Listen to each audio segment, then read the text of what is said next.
하나님 말씀 신약성경 에베소서 1장 22절 23절 말씀 우리 같이 한 목소리로 읽겠습니다. 또 만물을 그의 발 아래에 복종하게 하시고 그를 만물 위에 교회의 머리로 삼으셨느니라. 교회는 그의 몸이니 만물 안에서 만물을 충만하게 하시는 이의 충만함이니라. 아멘. 이제 22절, 23절 말씀을 이제 오늘 설교를 하겠습니다만, 지금 에베소서를 설교하면서 이제 우리가 이제 성경 주해를 하지 않습니까? 그러다 보니까 한 절 한 절을 번역상에 문제가 있는 것들을 바로잡아 나가고, 또 어떤 때는 지나치게 세세하다 여길 정도로 그 단어 하나하나들의 용례들과 그 의미들을 이제 밝혀내다 보면 자세하고 깊이 알아가는 유익은 있는데, 잘못하면 전체의 그림을 놓치는 경우들이 있습니다. 그러면 이제 어떤 일이 생기냐면, 설교를 들을 때는 막 은혜가 되고 막 이러는데 끝나고 나면 기억이 안 나는 거예요.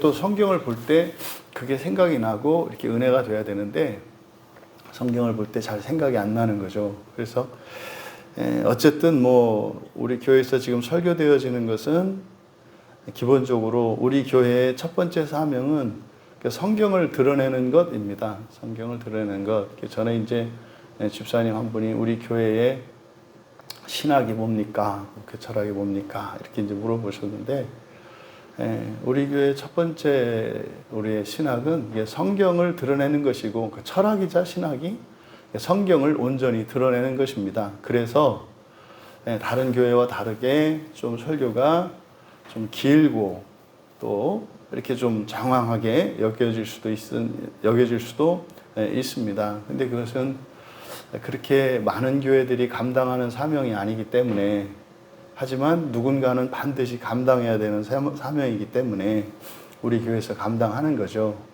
하지만 그것 때문에 여러분들이 성경에서 얻을 수 있는 유익이 반감돼서는 안 될 겁니다. 사실은 그렇게 함으로써 더 큰 유익이 있기를 바라는 거죠.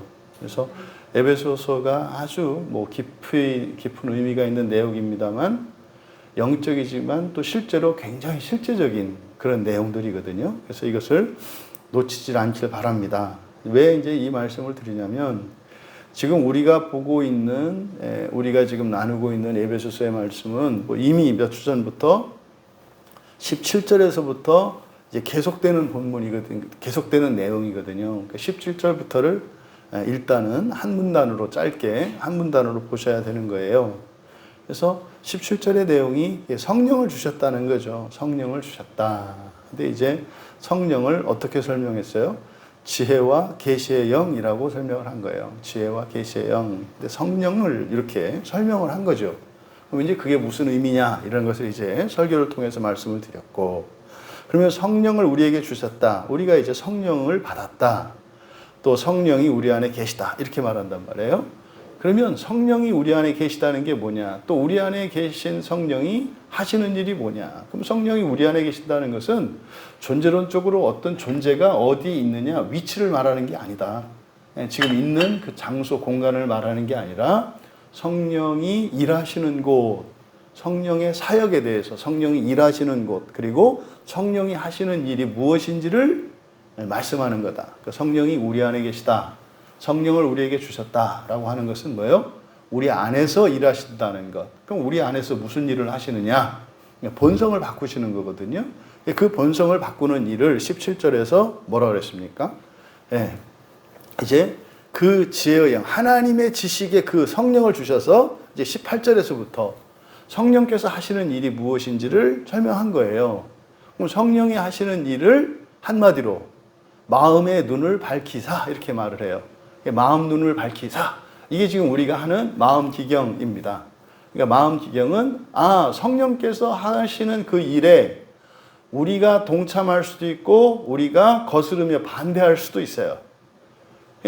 어제도 이제 어떤 뭐 이야기를 나누다가 얼마나 사람들이 이 거짓 감정에 사로잡혀 있는지, 이게 사실 사람들이 불행하고 만족하지 못하고 지난날을 후회하고 미래에 대해서 걱정하고 있는 이 모든 것의 원인을 한마디로 말하라고 하면은요, 실제적인 한마디로 말하라면 거짓 감정 때문이라고 말할 수 있어요. 거짓 감정. 그러니까 이 거짓 감정은 우리의 판단과 생각과 모든 우리의 것을 다 왜곡시켜 버립니다. 그래서 진짜를 가짜로 알게 되고 좋은 것을 나쁜 것으로 알게 하고 나쁜 것을 좋은 것으로, 할 수 있는 것을 할 수 없는 것으로, 할 수 없는 것을 할 수 있는 것으로 착각하게 만들어요. 그래서요, 살면 살수록 힘들어지게 만듭니다. 그냥 노력하면 노력할수록. 그러니까 이 딜레마가 있는 거예요. 안 할 수 없으니까 막 하고 달려갑니다만 하면 할수록 점점 괴로워지고 힘들어지는 일들이, 그러니까 참고 살아가지만 언젠가 또 어디에선가 그를 폭발시켜야 되는 일들이 일어나는 거예요. 그래서 마음기경은 절대적으로 필요하다. 근데 그 마음기경이라는 게 뭡니까? 우리의 마음 눈을 밝히시는 성령께서 하시는 일에 우리가 동참하는 거예요. 우리가 막 그 곡괭이질을 해서 우리 마음을 파고 돌을 닦고 금욕하고 막 이렇게, 그게 아니라 수도원적 영성으로 또 인격적으로 막 화를 참고 이런 게 아니에요. 마음기경은 오히려 정반대입니다. 까발리는 겁니다. 그냥 민낯으로 사는 거예요. 그러니까 예의범절로 교육받은 교양과 상식으로 살아가는 게 아니라 나로 살아가게 하는 거예요. 나로. 있는 그대로. 근데 그렇게 살아갈 수 있는 것이 없죠. 큰 해가 되니까. 그게 어디다? 가정과 교회다. 이게 어쨌든 이 마음기경이라고 하는 그것이 바로 바울 사도께서 8절에서 밝히신 너희 마음 눈을 밝히시는 거예요. 마음 눈을 밝히시는 거. 그러면 그 마음 눈을 밝히셔서 일어나는 일이 뭐냐? 그럼 마음 눈이 밝아지니까, 그래서 눈이 띄어지니까, 이걸 보통 영적인 안목 이렇게 얘기를 하죠. 영적인 감각. 그래서 그 결과로서 우리가 알게 되는 것, 다시 말해서 마음 눈이 띄어짐으로써, 영적인 감각이 생김으로써 우리가 그 이전에 알지 못했던, 하지만 그 이후로 알게 된 그 비포와 애프터죠. 성령이 우리 안에 들어오시고 난 이전과 이후에 달라진 것. 그러니까 이것을 엄격히 말하면 우리가 예수님을 인격적으로 믿고 난 이후에 일어난 일이에요. 우리 이번 주일에 지정순 성도님의 세례식은 모든 곳에서, 여러 곳에서 막 이렇게 은혜의 간증들이 많이 나옵니다. 뭐 서산에 계신 우리 그 누님도 그 예배를 보고 아주 이렇게 감명을 받으셨더라고요. 그러니까 정말 그 놀라운 일이었잖아요. 그죠? 근데 우리 지정순 성도님이 이제 세례를 딱 받음으로써 그것은 뭡니까? 이렇게 마음 눈이 밝혀진 것을 인치는 행위거든요. 인정하는 행위거든요. 그러면 지정순 성도님에게 예수님을 믿기 이전과 이후에 일어난 변화를 안다고요. 그 세 가지를 뭐라고 한 거예요?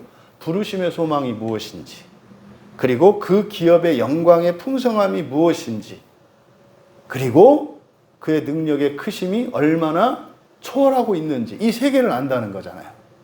그럼 여러분이 예수를 알고 믿고 나면, 예수님을 믿고, 그리고 성령님이 우리 안에 딱 거하시고 나면, 성령님이 여러분 안에 계시면 마음을 딱 밝혀주시는데, 아는 첫째가 뭡니까? 왜 태어났는지.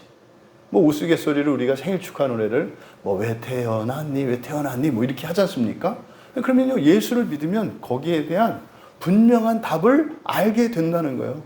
내가 왜 태어났는지. 그러니까요, 내가 태어났을 당시의 시대적 상황, 또 개인적이고 가정적인, 또 국가적이고 민족적인 그러한 어떤 상황은 아무 상관없어요.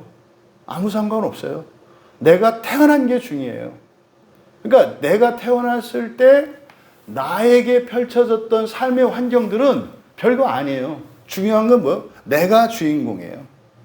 그런 환경을 가지고 나를 하나님께서 영광스럽게 하실 거거든요. 그러니까 그 부르심의 소망이 무엇인지라고 하는 게 그런 뜻입니다. 어떤 사람은 부잣집에서, 어떤 사람은 잘 사는 나라에서, 어떤 사람은 기독교 박해받는 그런 나라에서, 또 어떤 사람은 뭐 완전히 그 미신을 믿는 집안에서 이렇게 다양한 출생 배양과 환경을 가지고 있잖아요. 그런데요, 상관없어요. 중요한 건 여러분의 출생이 중요한 거예요. 그러니까 그 부르심의 소망, 나라고 하는 존재가 태어난 이것이, 그리고 내가 태어난 그것에는 하나님의 놀라운 구원의 계획이 있다는 거예요. 나를 통해서 이 집안을, 이 시대를, 이 민족을, 이 세상을 바꾸시려고 하는 하나님의 기업이 있다는, 이게 부르심의 소망이 무엇인지 안다는 뜻이에요. 출생뿐입니까? 내가 예수를 믿고, 여러분들이 모르세요. 여러분이 어느 회사를 다니고, 어느 학교를 다니고, 무슨 일을 하고, 누구를 만나서 어떻게 살고, 이게 다 부르심이에요. 부르심. 우리 흔히 불교에서 말하는 인연이라는 거. 인연이라고 하는 이것이 기독교 용어로는 부르심이에요. 부르심. 만남과 만남을 통해서 우리가 되게 하신, 이게 부르심이거든요. 그 부르심의 소망이 무엇인지. 그러니까요, 누구를 만났느냐, 어떤 상황이냐, 이거는 상관없다니까요. 근데 우리는 그게 커요. 그거 그냥 평생을 후회하고 되씹어 먹고 그냥 그 삶아 먹고 끓여 먹고 또 나중에는 국물 육수 내서 먹고 그것도 안 되니까 또 찢어서 먹고 이러고 살잖아요. 그러니까 우리를 부르신 그 부르심의 소망이 무엇인지 그것을 알고 살아가야 되는데, 그러니까 앞으로 살아야 되는데 뒤로 하면서 작아지고 멸망하는 인생을 살아요. 근데 예수를 믿고 나면 부르심의 소망이 무엇인지를 알게 된다는 거예요. 두 번째로 성도 안에 있는 그 기업의 영광의 풍성함. 이것은 소망과 관련되어 있는 거예요. 그 소망을 기업이라고 얘기한 거죠. 근데 소망은 이미 이루어진 거잖아요. 미래에 이루어진 거잖아요. 그러니까 그 소망이 기업인데 어떤 기업이에요? 그 영광이, 기업의 영광이라고 하는 것은 말하자면 그 소망이 성취되었을 때 그것이에요. 그것이 얼마나 놀라운 것인지 풍성한 것인지를 알게 하셨다는 거예요. 그러니까요, 그 기업의 영광의 풍성함이 무엇인지 알게 됨으로써 나의 개인적인 능력과 힘과 역량, 환경, 배경, 내가 살아온 아무 상관이 없어요. 왜요? 이미 앞에 있는 것을 향해서 우리는 달려가는 존재거든요. 우리의 무슨 의미가 없어요. 거기에 다다랐을 때 우리가 누릴 영광이 중요한 거거든요. 그것의 풍성함이 무엇이 한다. 여러분이 오늘 여기 왜 나오시는데요? 왜 여러분이 예수를 믿고, 왜 여러분들이 그 신앙 때문에 괴로워하고, 여러분들이 하는 모든 고민의 절반은 신앙 때문이에요. 여러분이 생각하든 안 하든. 인생에 어떤 문제가 생기고 사람들과의 관계 속에서 갈등이 생겼을 때 그 갈등과 고민의 절반의 원인은 신앙이에요. 여러분이 만약에 예수를 믿지 않는다면, 그리스도인이 아니라면 그렇게 고민 안 합니다. 훨씬 단순해요, 인생이. 수단 방법 가리지 말고 자기가 원하는 것만 이루면 되거든요. 근데요, 우리 그렇게 안 살아요. 왜? 그 기업의 영광의 풍성함이 무엇인지 알기 때문에. 그러니까 사람들이 신앙을 버리지 않고 막 죽어가는 거예요. 사람들한테 조롱받고 이렇게 해도 그냥 히히하고 하면서 그냥 살아가는 거예요. 왜요? 정신 나간 사람들이거나 욕심이 없는 사람이 아니라 셈법이 다른 사람이라고 그랬잖아요. 셈법이 다르기 때문에. 그 셈법이 뭡니까? 소망인 그 기업의 영광의 풍성함이 무엇인지를 아는 거예요. 그러지 않습니까? 적지 않은 사람들이 열심히 살았는데, 또 열심히 신앙생활을 했는데 환난과 고난이 닥쳐요. 그리고 나아지는 게 없어요. 그때 하나님께 섭섭한 마음이 든단 말이에요. 어떻게 이러실 수 있습니까? 내가 뭘 바라는 것도 아니고 최소한 기본은 돼야 되는 거 아닙니까? 이런 생각을 한단 말이에요. 이게 뭡니까? 시선이 하늘에서 땅으로 꽂힌 거고요. 미래에서 과거로 돌아간 거예요. 왜요? 여전히 과거의 결핍만 바라보고 있어요. 그러니까 여전히 이게 해결이 안 됐는데, 여전히 이 문제가 해결이 안 됐는데 이걸 바라보고 있는 거예요. 또 지금 당장, 아니 내 목구멍이 포도청인데, 내 통장에 잔고가 0인데 이게 땅을 쳐다보는 거예요. 그러니까 그 기업의 영광을 바라보질 못해요. 그러니까 못 살아요. 그러니까요, 하나님은 너무 대견하다고 하시고 너무 훌륭하다고 하시고 하나님은 무척 기뻐하는데, 그리고 그런 삶을 살았는데 정작 자기는 뭐예요? 그냥 뭐 우울증에 빠져 있고 작심 뭐 이렇게 완전히 그냥 좌절하고 절망하고 그렇게 뭐 열등감과 죄책감을 가지고 살아가는 거예요. 맨날 쪼그라드는 거죠. 나는 이거밖에 안 돼. 난 이거밖에 안 돼. 원래 그거밖에 안 되는 우리를 그 기업의 영광의 풍성함으로 이끄시는 게 구원이라니까요. 이게 하나님이 하시는 일. 이거를 알게 된다는 거예요. 그래서 뭐 좀 좋아진다 그래서 막 할렐레 하고, 좀 어려워지고 힘들고 답답하다 그래서 푹 그냥 절인 배추처럼 되는 게 아니라 언제나 날 것으로 씩씩하게 살아있는 배추로 빳빳하게 이렇게 살아가는 거예요. 예?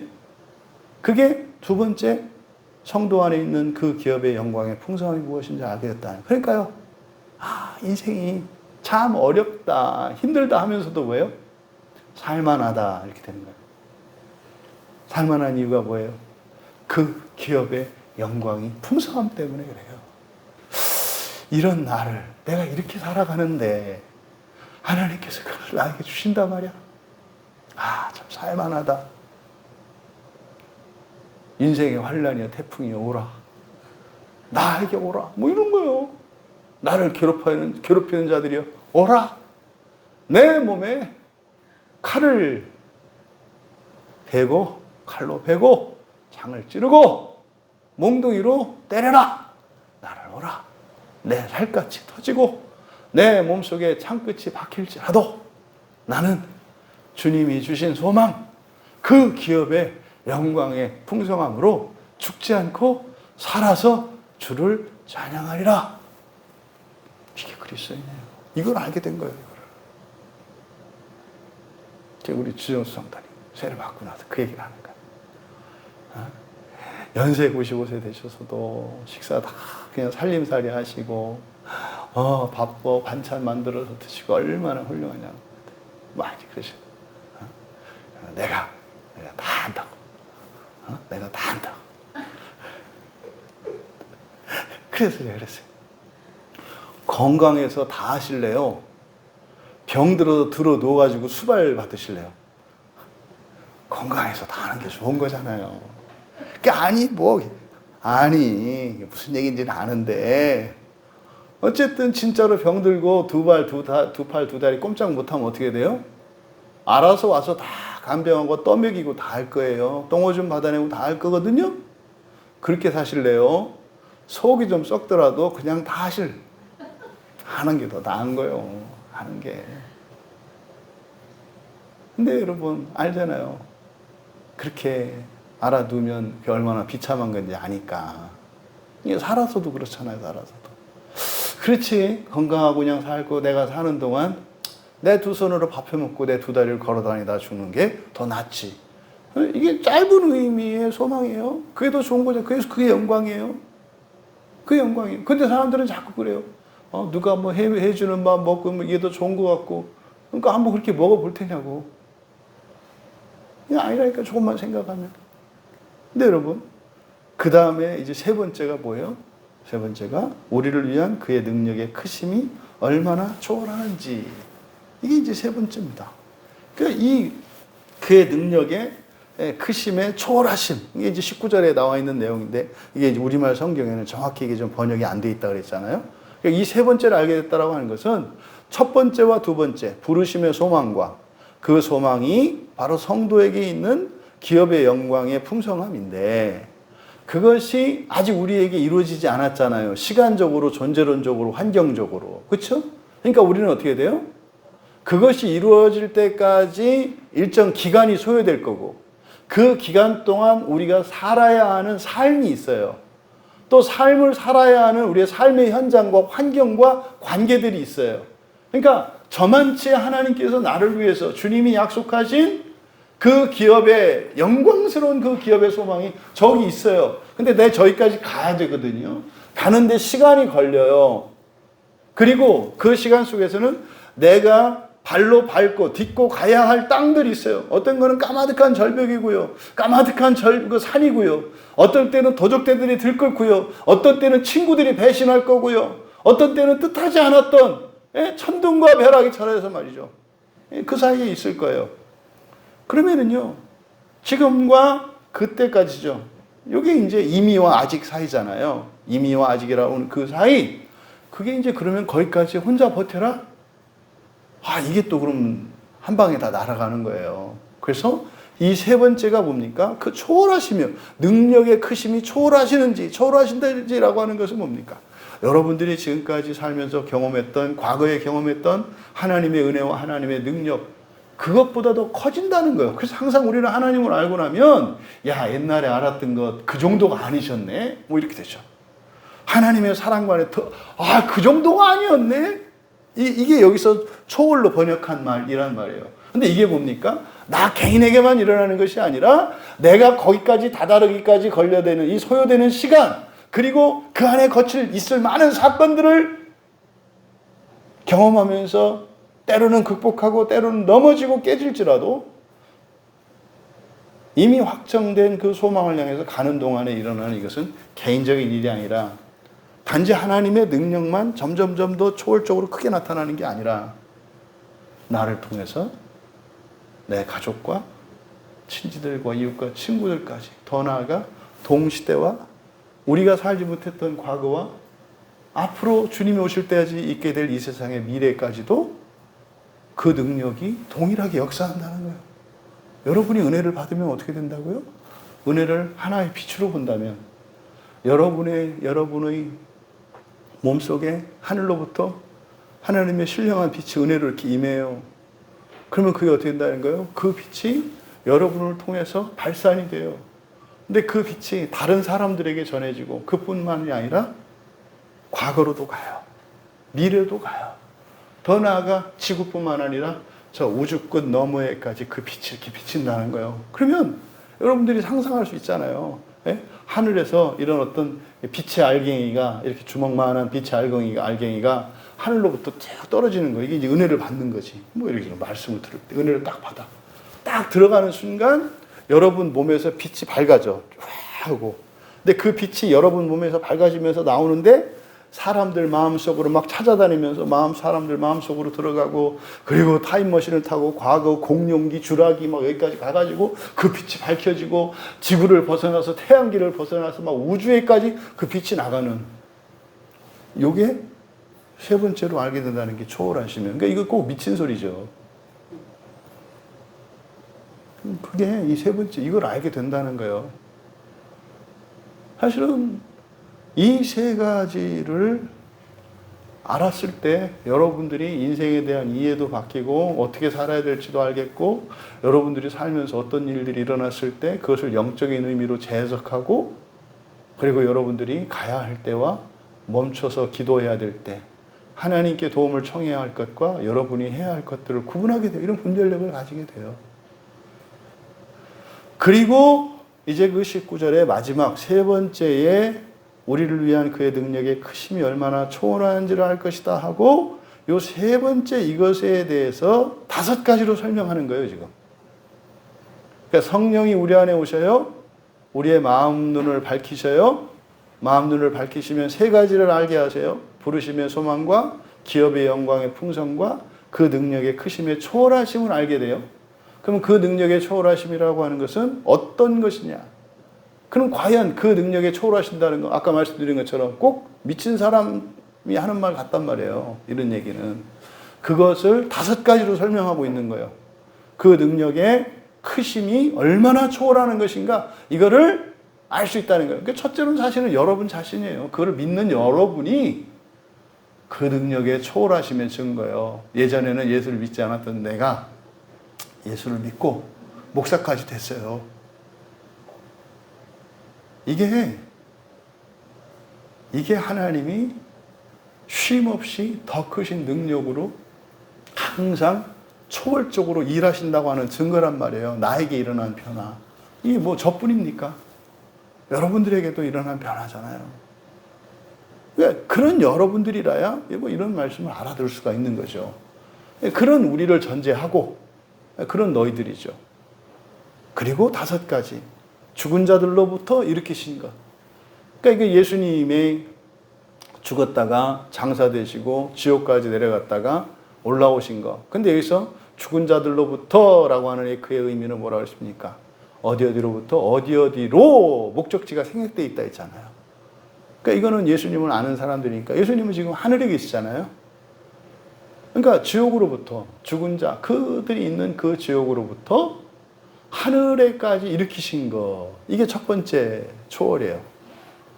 이 초월하시는 능력이에요. 그러니까 예수님이 세상에 오셨고 공생의 3년을 사시는 동안 이렇게 저렇게 해서 제자들한테 배신당하고 뭐 이렇게 해서 결국에 뭐 이적들을 일으키고 했지만은 결국 십자가에 사형수로 판결을 받고 십자가에서 죽으시고 장사되시고 뭐 이런 과정 전체를 말하는 거예요. 그리고 죽으셨다가 우리는 알죠. 성경을 통해서. 그때 지옥에 내려가셨다는 거. 그래서 노아 홍수가 있기, 노아 시대에 있었던 홍수 때 죽었던 사람들, 그 사람들은요, 너무 악해서 죽는 게 그 사람한테는 복이야. 그 사람들한테는. 사는 게 저주야. 그 사람들한테. 왜? 살면 살수록 더 죄를 지을 거니까. 차라리 그래서 어떻게 해요? 얼음시켜버린 거예요. 더 이상 죄를 짓지 못하도록. 죽으면 죄를 못 짓거든요. 그 죽을 때 있었던 그 상태를 이제 회개하고 정화하는 거니까. 그래서 그때 홍수 때 빠져 죽었던 사람들, 그 사람들을 구원하시기 위해서 지옥으로 가셔요. 그럼 뭐 그 사람들 뿐입니까? 그 사람들이 맨 밑에 있을 테니까. 그러니까 지옥 밑바닥까지 가신 거지. 그래서 지옥에 있는 사람들에게 복음을 전하시고 또 동일한 능력으로 그들을 구원하시는 일을 마치시고 살아나신 거예요. 그래서 우리가 사셨네 할 때 예수님이 죽었다 살아난 것 갖고 사셨네 하면 안 돼요. 사셨네 할 때는 뭐예요? 지옥에 있던 영혼들이 주님과 함께 쫙 딸려 나오는 거예요. 이렇게. 그리스도의 사심은 지옥에 있던 영혼들이 주님을 따라서 나오는, 그걸 여러분들이 영적인 안목으로 보셔. 그게 사셨네요. 사셨네. 주일에 지정순 성도님이 세례를 받을 때 하늘의 천사들이 찬양을 했다고요. 분명히. 그 찬양을 우리가 지상에서 부르는 찬양이 뭐예요? 사셨네예요. 그러니까 사셨네는 예수님만 죽었다 살아났다는 게 아니라 노아 용수 때 그때 죽었던 사람들, 그 이전에 죽었던 아벨. 뭐 아벨은 사실은 거기 없겠죠. 뭐 그때 죽음과 즉시 올라왔겠지. 죽은 모든 죄인들이 그리스도와 함께 살아라는 것을 믿음의 눈으로 보는 것. 그때 우리는 사셨네라고 찬양하는 거예요. 그럼 여러분이 사셨네 이럴 때는 뭐예요? 여러분의 조상들이 딸려 나오는 거죠. 사셨네. 아, 우리의 시조인 김할지 할아버지가 사셨네. 예, 이게 사셨네 찬양하는. 아, 그래야 그 찬양이 나의 찬양이 되지. 예수님이 죽었다 살아나신 거하고 여러분하고 무슨 상관이야? 아니, 여러분이 예수님이 무덤에서 살아난 거고 여러분이 무슨 상관이냐고. 아, 우리 하나님은 죽었어도 사려나. 우리 하나님은 안 죽어. 그게 더 낫지. 왜 우리가 그리스도의 다시 사심을 기뻐하냐고요. 그게 여러분의 것이니까. 그러니까 이것은 장차 여러분 미래에 일어날 부활을 얘기하는 것이고, 과거에 죽었던 모든 죄인으로 죽었던, 악행을 회개하지 못하고 죽었던 그들을 회개시켜서 일으키시는 그 부활의 영광을 말하는 거예요. 이게 죽은 자로부터 일으키신 것. 그게 뭐예요? 이게 바로 그 능력의 초월하시는 능력. 아, 보세요. 예수님 오시기 전에는 죽은 자들에 대한 부활에 대한 소망이 없었어요. 예수님이 죽으시고 지옥에 가서 복음을 전파하시고 나서, 그러니까 시간적으로 없다가 생겼잖아요. 이게 초월적인 거라니까요. 점점 이거를 계시의 점진성이라고 하죠. 여러분 인생도 마찬가지죠. 지금보다 여러분 5년 뒤, 10년 뒤에 더 잘 사실 거거든요. 제가 그거는 자신 있게 보장할 수 있어요. 어떻게 보장할 수 있냐고요? 아, 그럼 뭐 이렇게 안 망한단 말이에요? 네, 안 망해요. 안 망해요. 여러분들이 참된 신앙 안에만 있다면은, 참된 신앙이라고 하니까 제가 뭐 이렇게 교묘한 말장난하는 거, 그냥 때되면 교회 오고 설교 듣고 이렇게 그냥 지금처럼 이렇게 사시면 더 망하는 거 없어요. 그게 성경의 약속이라니까요. 그건 당연한 권리예요. 근데 왜 망해요? 쥐가 나가다가 괜히 굴뚝에다 머리 박고 그에 어떻게 말려. 그건 망하는 게 아니지. 자해하는 거지, 자해. 여러분, 그렇게 살아나신 것. 이게 바로 초월하시는 그 능력에 대한 첫 번째 설명이 죽은 자들로부터 살아나신 것이죠. 그 의미는 그냥 예수님이 죽었다 살아났다, 예수님은 죽었는데 다시 사셨다, 이런 얘기가 아니라고. 이런 초보적인 얘기. 그 얘기는 내가 예수를 믿기 전부터 했다고. 나는 우리 외증조 할머니가 죽었다가 3일 만에 살아나셨다, 그거 아무 의미 없어요, 듣는 사람들이. 왜? 나하고 상관도 없는데. 그러니까 그리스도의 다시 사심은 여러분에 관한 얘기인데 뭐냐? 장차 미래에 여러분에게 있을 부활의 영광에 대한 얘기고, 여러분 과거 여러분의 조상, 할아버지, 할머니, 여러분이 미워하고 뭐했던 모든 사람들, 악한 사람들, 그들의 다시 살아나는 것에 대한, 부활에 대한 말씀이다. 이게 그 능력의 크심에 초월하시는 거예요. 얼마나 우리가 하나님의 구원을 제한하는지, 기껏해야 내 인생의 어떤 문제 하나만 해결해 주는 능력, 야, 참. 기껏해야 나만 받듯 구원해 주는 능력, 구원 받을까 잃어버릴까 발발발발발 떠는 그런 능력, 국가고시를 합격하는 딱 60점으로 합격하는 그게 아니란 말이에요. 두 번째가 하늘에서 자기의 오른편에 앉히신 것. 오른편이라고 하는 것은 뭡니까? 하나님의 영광의 자리라고 그랬어요. 권능의 자리요, 영광의 자리. 근데 오른편이라고 하는 것은 거기는 아닌 오른편. 뭡니까? 그 영광과 권능이 동일하지만 아직 완전한 신성으로, 다시 말해서 예수님도 사람이셨기 때문에 부활하셔야 완전한 신성을 입으신다고요. 완전한 신성이 없었다는 얘기가 아니죠. 여전히 예수님에게는 인성이 남아있어요. 그래서 우리가 속썩일 때 주님이 지금도 속상하다니까요. 우리가 주님을 실망시키면 주님 지금도 한숨 쉬신다니까요. 하고 또 걱정하신다니까요. 물론 걱정의 내용이 다르지. 어떻게 될까봐 조마조마하는 걱정이 아니에요. 이 상태로라면, 회개하지 않고 이 상태로 산다면 피할 수 없는 그 고난과 환난에 대한 안타까워하심이죠. 인성을 가지고 계세요. 이거를 하나님의 완전한 신성을 가지셨지만 아직 인성을 가지고 계신 예수님, 이것을 우편에 앉으셨다. 우편에 앉으셨다. 이렇게 한다고 그랬어요. 그 무슨 말입니까? 걱정한다고요. 우리 걱정하시고 우리를 도와주시고 우리의 필요를 아시고 채워주시고 한다, 이 말이에요. 우리가 알아서 주님 앞에 나와서 기도할 때 주님, 제가 이건 할 수 없는데 도와주세요. 기뻐하시죠. 기뻐하시죠.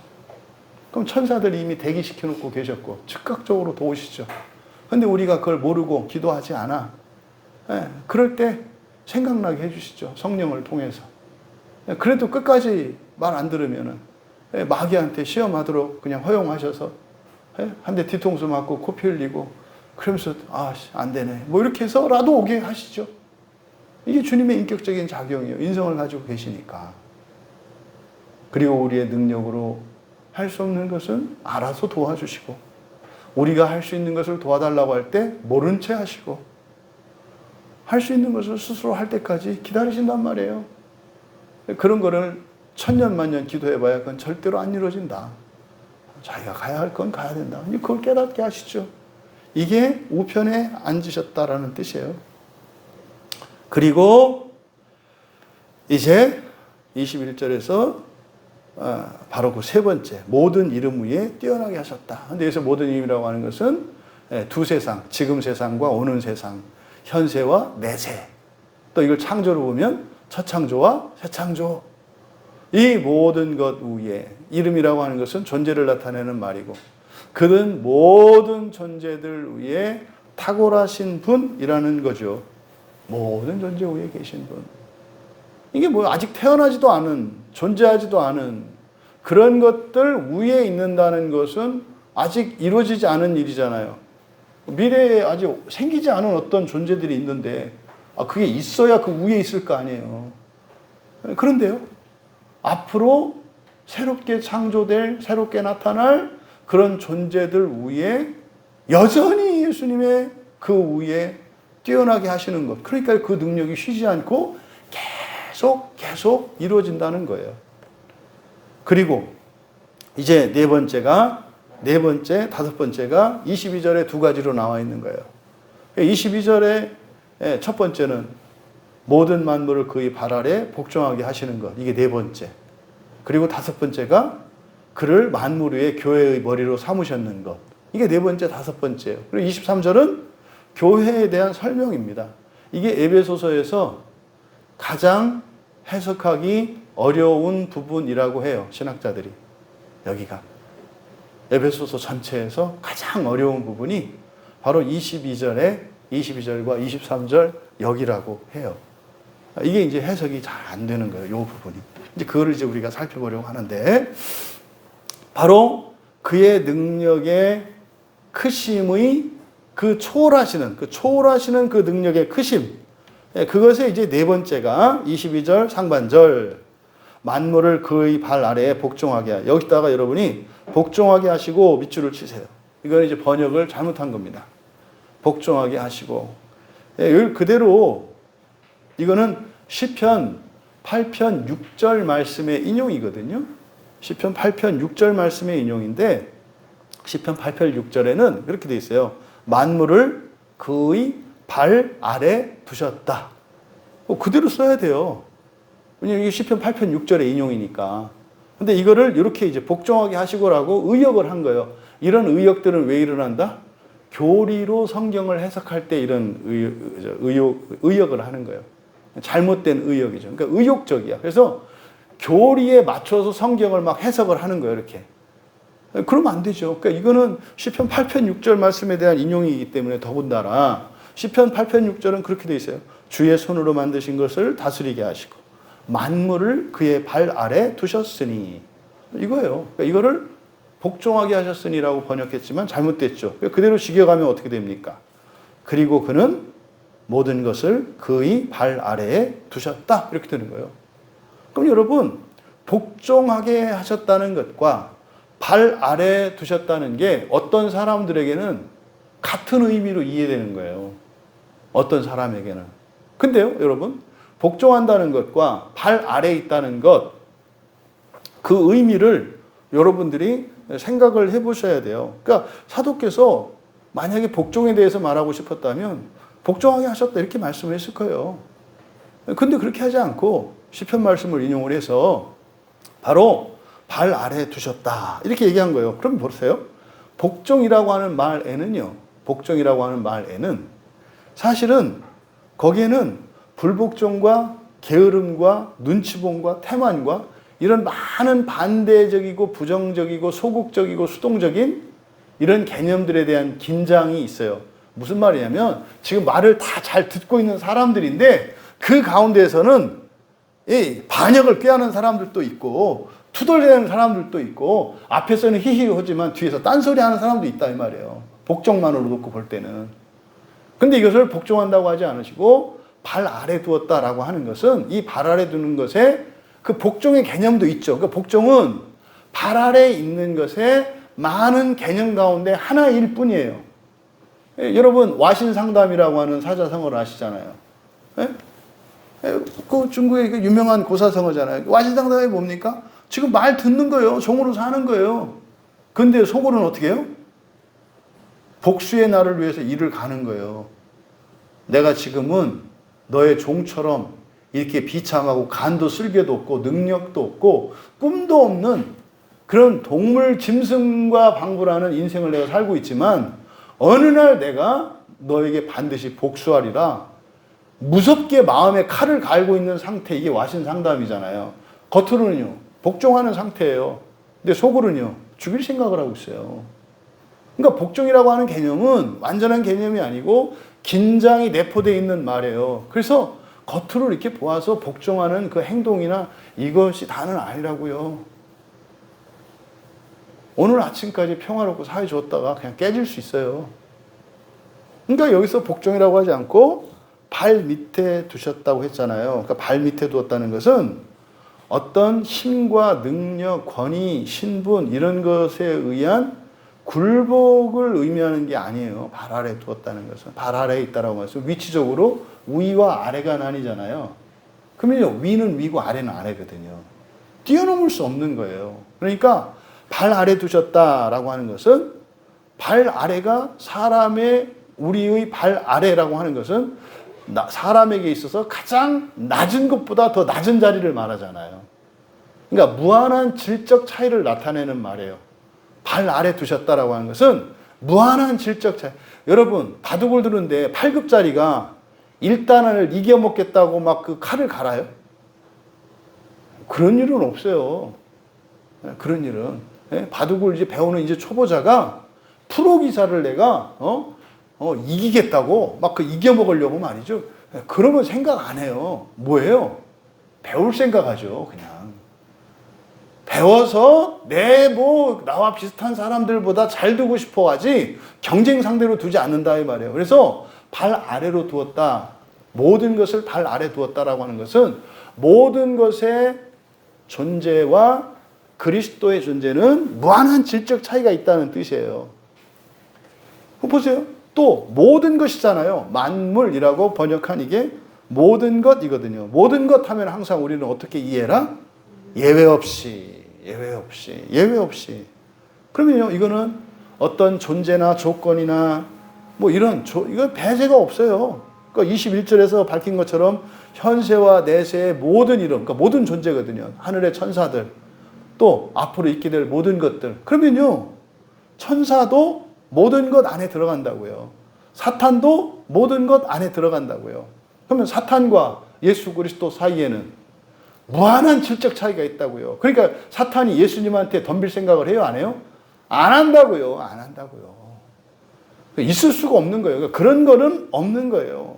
그러니까 이 세상에 존재했던, 그리고 존재하게 될 그 모든 존재들을, 이걸 강조해요. 그 모든 존재들을 발 아래 두었다. 이것을 빌립보서 2장 10절에서는 모든 무릎을 꿇게 하셨다, 이렇게 말을 해요. 모든 무릎을 꿇게 하셨다. 그러니까 무릎을 꿇게 했다는 것과 발 아래 두었다는 것 사이에 의미상의 차이가 있죠.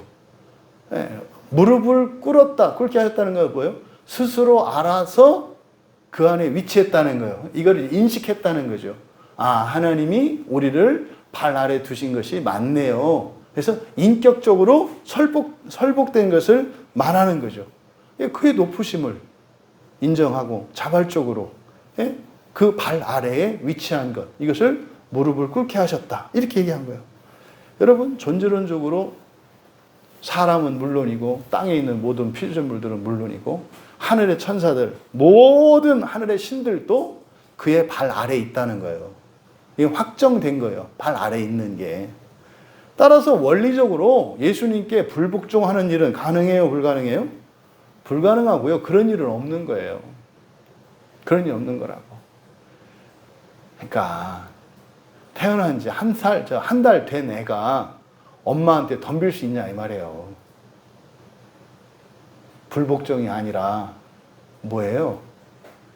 미숙한 거죠. 불복종이 아니라 미숙한 거라고. 우리가 하나님 말씀 안 지켜, 하지 말라는 거 하고 하라는 거 안 해, 이걸 우리가 불복종이라고 하잖아요. 근데 지금 에베소서에서 바울 사도는 뭐라고 하는 거예요? 그래, 불복종은 맞지. 그걸 하지 않는다는 의미에서. 근데 그 일을 너희들이 하지 않는 그것을 불복종하는 인간이 아니라 어떤 인간이에요? 미숙한 신자죠. 미숙한 신자. 무능력한 신자. 그래서 긍휼히 여기시죠. 긍휼히 여기시지. 요 얘기를 하는 거예요. 그래서 발 아래에 있는 것과 복종하게 하는 것, 이건 복종하게 하시고 그러면은 하나님이 하라면 하는 거지, 뭐 이런 거죠. 그런 게 아니라니까요. 여기서는 존재론적인 무한한 질적 차이를 이야기하신 것이다. 그래서 우리는 예수님을 믿고 신앙생활하는 이것이 그냥 그 힘과 권능에 또 뭐 지옥에 대한 협박 때문에 마지못해 그렇게 하는 복종이 아니죠. 근데 보세요. 우리의 현실을 볼까요? 하나님이 만물을 그의 발 아래 두셨어. 이거는 바뀌지 않아요. 이미 확정된 거예요. 근데 우리의 현실을 보면 우리의 현실 속에서는 그렇게 복종 안 하잖아요. 그렇잖아요. 우리는 불순종하고 막 하잖아요.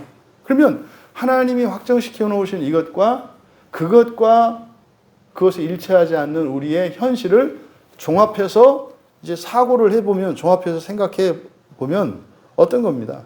어떤 겁니까? 이게 사람들이 그런 거죠. 복종할 수밖에 없고 또 복종을 해. 이게 우리들의 실전이에요. 복종할 수밖에 없고 존재론적으로 그래서 또 복종을 해. 겉으로 볼 때는. 그런데요, 인격적으로 거기에 순복하는 것과 그리고 어떻게 해요? 언젠간 내가 그만하리라, 떠나리라 이런 마음을 갖고 복종하는, 억지로 마지못해서 하는 이런 복종이 있다는 것을 우리가 알잖아요. 원래는 그냥 똑같이 해야 되는데 우리의 현실은 안 그래요. 그렇게 기쁘게 인격적으로 하는 복종만 있는 게 아니라 억지로 마지못해서 하는 복종도 있다고. 디데이만 꼽아놓고 요즘에 중고등부 애들 그런 거 많이 하잖아요. 내가 수능만 끝나면 이렇게 탈출하리라. 지가 빠삐용인가? 그리고 여기가 감옥이야? 뭘 탈출을 해? 근데 그런 생각하는 애들이 많거든요. 그런 거죠, 그런 거.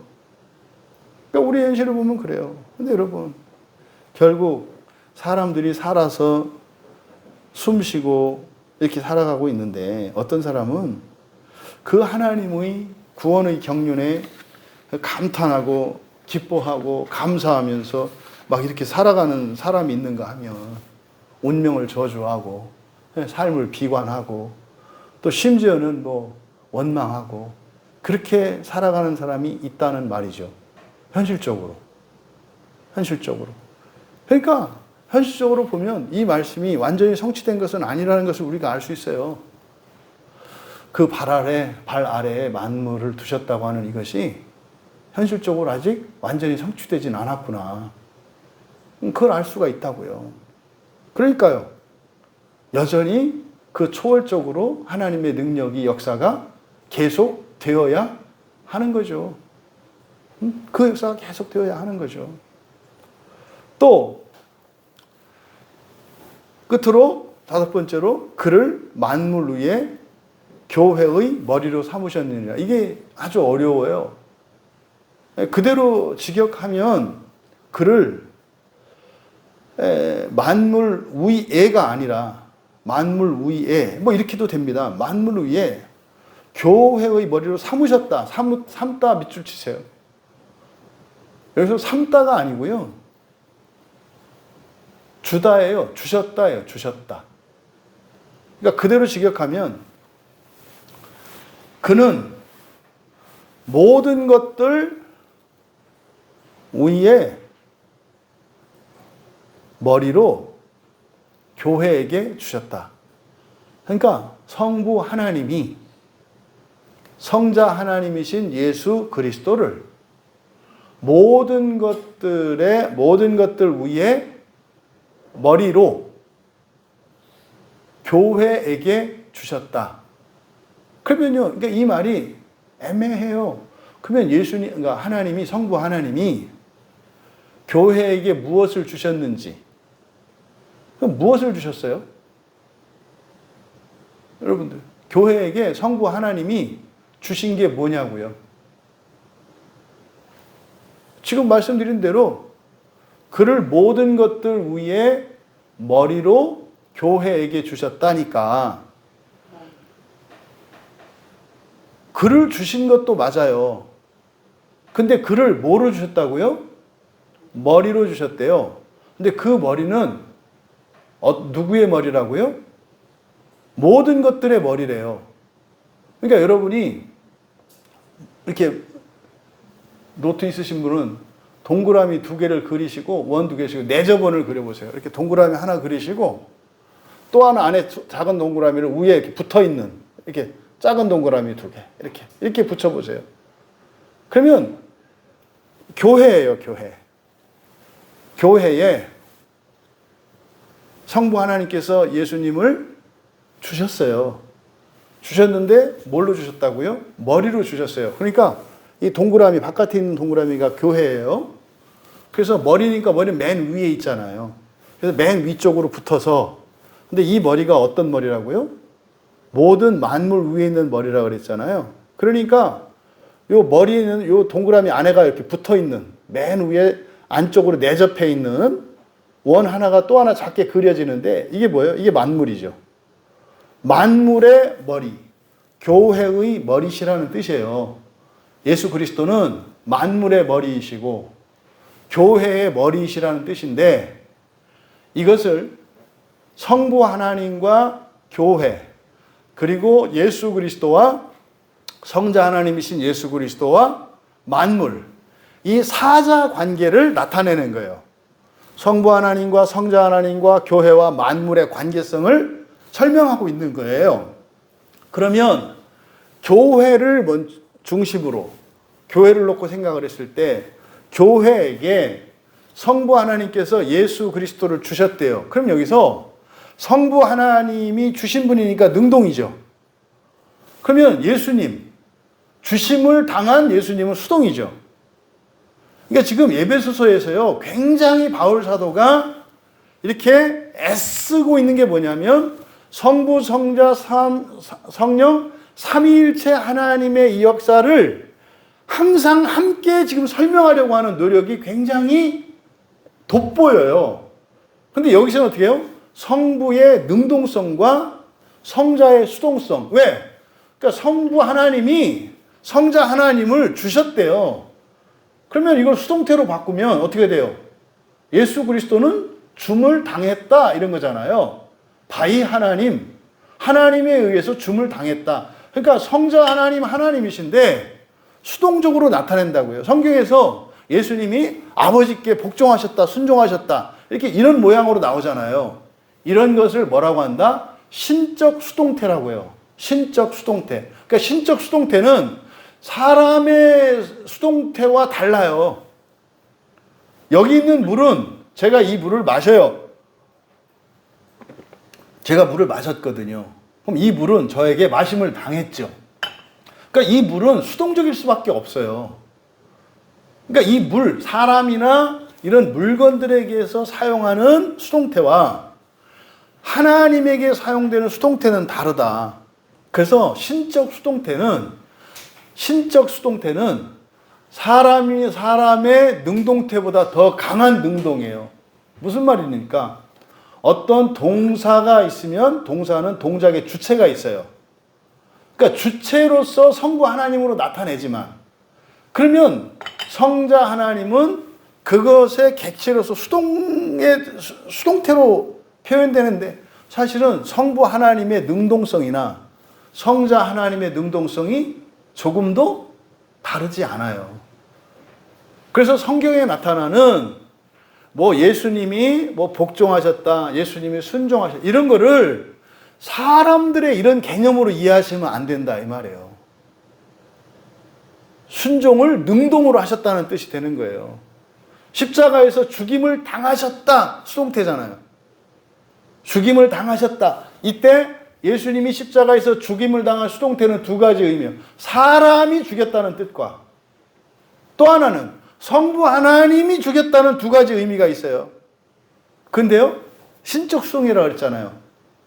어쩔 수 없이 힘이 없어서 사람한테 그냥 죽임을 당하신 게 아니라 스스로 죽어주신 거죠, 사실은. 그러니까 죽이는 자보다 더 능동이에요, 죽으시는 예수님이. 죽이는 자보다 죽는 예수님이 죽이게 할 건지 말 건지를 결정하는 것도 예수님이시니까.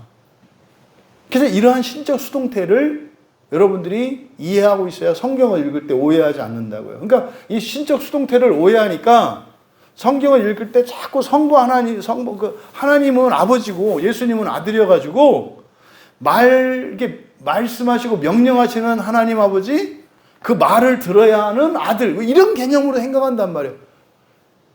우리의 인간 관계를 인간적으로 설명을 하시려다 보니까 아버지, 아들로 나타내는 거지, 그리고 아버지가 나를 낳았다 이렇게 표현하는 거지, 진짜로 예수님을 성부님이 이런 개념이 하나님이세요, 예수님이. 그래서 여기서도 바로 그를 모든 것들 위에 머리로 교회에게 주셨다. 그래서 교회에게, 그러니까 예수님을 교회의 머리로 동시에 보여요? 모든 것들의 머리로. 그러면 여기서요, 의미한 게 왜 이 해석을 어려워하는가, 사람들이. 교리적 전제를 가지고 성경을 보려고 하니까 이게 어려워요. 왜? 예수님은 교회만의 예수님입니까? 온 세상의 예수님입니까? 여러분이 사실은 지금 얘기한 거는 신학적으로 이단이에요. 신학적으로. 근데 성경적으로 바르게 얘기한 거예요. 그러니까 신학적으로 사람들은 예수 그리스도는 누구의 주예요? 교회의 머리시라고요. 무당의 머리가 되실까요? 안 되실까요? 갑자기 이상해지나요? 조계종의 머리가 되실까요? 안 되실까요? 그 얘기예요.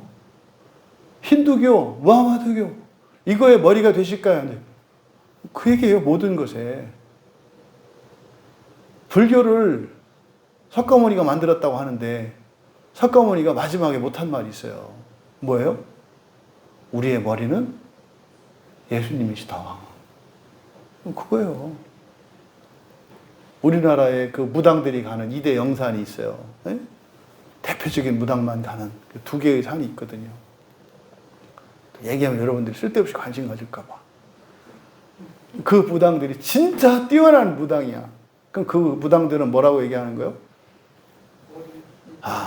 우리 무당들의 머리는? 이거를 기독교인들이나 신학자들이 들으면 불쾌하지 않을까요? 여러분, 저기 광화문에서 우리나라 무당들이 다 모여서 예수님이 기독교인들만의 머리가 아니다. 예수님은 우리들의 머리시다. 이렇게 데모한다고 칩시다. 그때 교인들의 반응, 교단의 반응은 어떨까요? 감동받아요. 하나님께 주여 감사합니다. 이럴까요? 그 옆에 들어가서 마귀는 물러가라 이럴까요? 지금 이 구절이 그런 구절이에요. 이거를 못 받아들이는 거예요. 왜요? 이거 이제 우리가 살펴봤던 것도 칼빈의 이중예정이라든지 선택자와 버림받는 이런 어떤 잘못된 교리적 전제를 가지고 이 성경을 해석을 하려니까 이게 헷갈리는 거예요. 이걸 뭐라고 해석할 수가 없는 거예요. 그러니까 여러분, 여기서 우리가 깨달을 수 있는 게 뭡니까? 지금 여기서 바울 사도는요, 두 개의 몸에 대해서 말을 해요. 두 개의 몸. 그런데 이 두 개의 몸은 구별되는 몸인데 분리된 몸이 아니라는 거예요. 교회라고 하는 이 몸 안에, 교회라고 하는 몸 안에 이 세상이라고 하는 몸이 들어가 있다고 얘기를 하는 거예요. 그러면요, 교회라는 것이 어떤 것입니까? 하나님이 독생자를 주신 이유가 뭐죠? 하나님이 선택한 자들을 사랑하사 독생자를 주셨으니 이렇게 해요? 하나님이 세상을 사랑하사 그래요. 세상을 사랑하사 독생자를 주셨으니. 그러니까요, 좋네요. 하나님이 세상을 이처럼 사랑하사. 좋네요. 이처럼 사랑하사. 딱 되네. 그걸 설명하는 거예요. 그러면은요, 교회라고 하는 것은 어떤 곳이다? 하나님과 세상 사이에서 중보적 역할을 하는 게 교회라는 거예요. 그러니까 굳이 하나님과 세상과 교회를 나누어서 설명한다. 위치를 가지고 설명한다면 하나님이 계시고 세상이 있어. 교회는 어디에 위치해요? 중간에 위치한다고요. 그래서 이거를 두 개의 내저번으로 설명한 거다 이 말이에요. 그러니까 두 개의 몸이 있다는 거예요. 여러분은 항상 우리 교회 기독교에만 관심을 두시면 안 돼요. 그래서 왜요? 우리의 머리 되신 예수 그리스도는 동시에 이 세상의 모든 것의 머리 되시니까. 그러니까요, 모든 종교, 모든 철학, 모든 학문, 모든 존재, 모든 것의 머리 되심이 예수 그리스도시라고요. 근데 그들은 진리를 모르니까 다른 이름을 대지. 불교의 머리는 석가모니다. 뭐 이렇게 얘기를 하고, 이슬람의 머리는 무하마드다. 뭐 이렇게 얘기를 하고, 뭐 이런 거죠. 진리를 아는 여러분과 모르는 그 사람들의 차이가 뭐예요?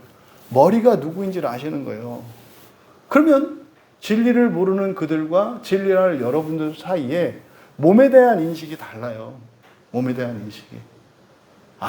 교회라고 하는 것은 많은 사람들이 가지고 있는 하나님, 나, 교회 이렇게 생각하죠.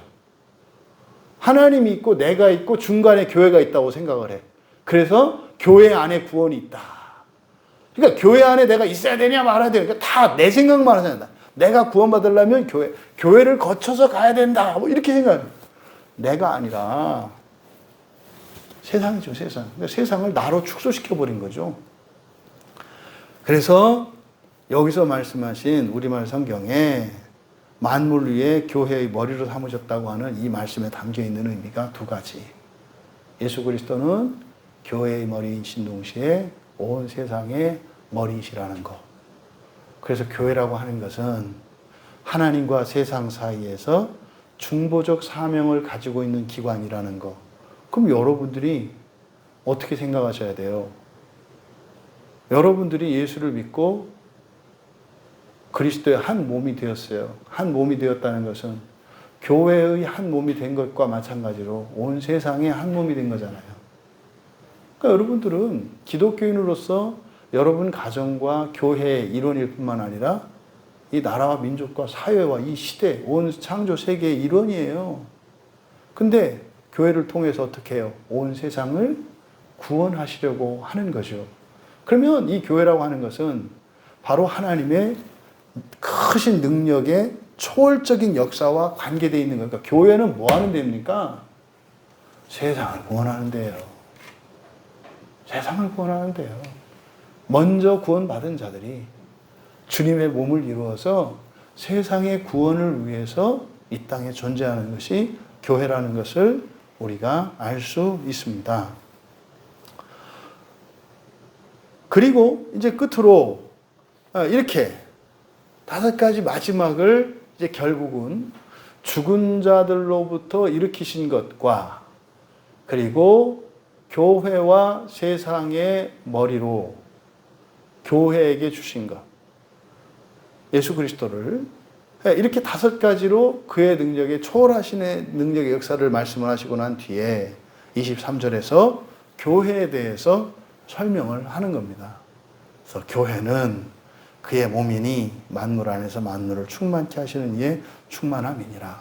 이 23절은 다음 주에 에베소서 1장 전체를 좀 요약을 하고 23절을 설명을 하고 1장 전체를 좀 요약을 해서 1장에 있는 내용들을 좀 정리하는 그런 시간을 갖도록 하겠습니다.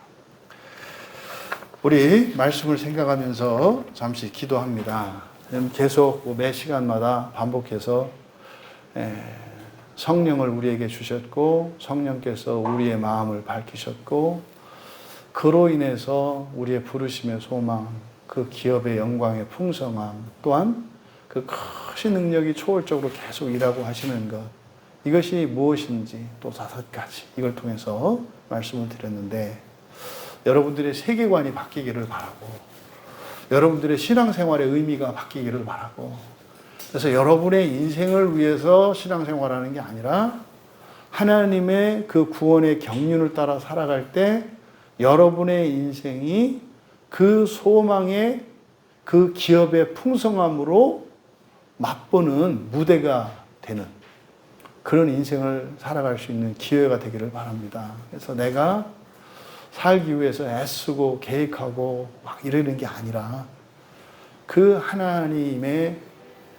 기뻐하시는 뜻을 따라 내가 그것이 무엇인지 알고 그것을 따라 살아갈 때 내가 상상도 할 수 없는 인생을 만들어 주시고 내가 누릴 수 없었던 영광과 기쁨과 행복을 누리게 하시는 그 일들이 우리 모두의 날마다 생에서 살면서 경험되어서 진짜 난 한 거 없어요.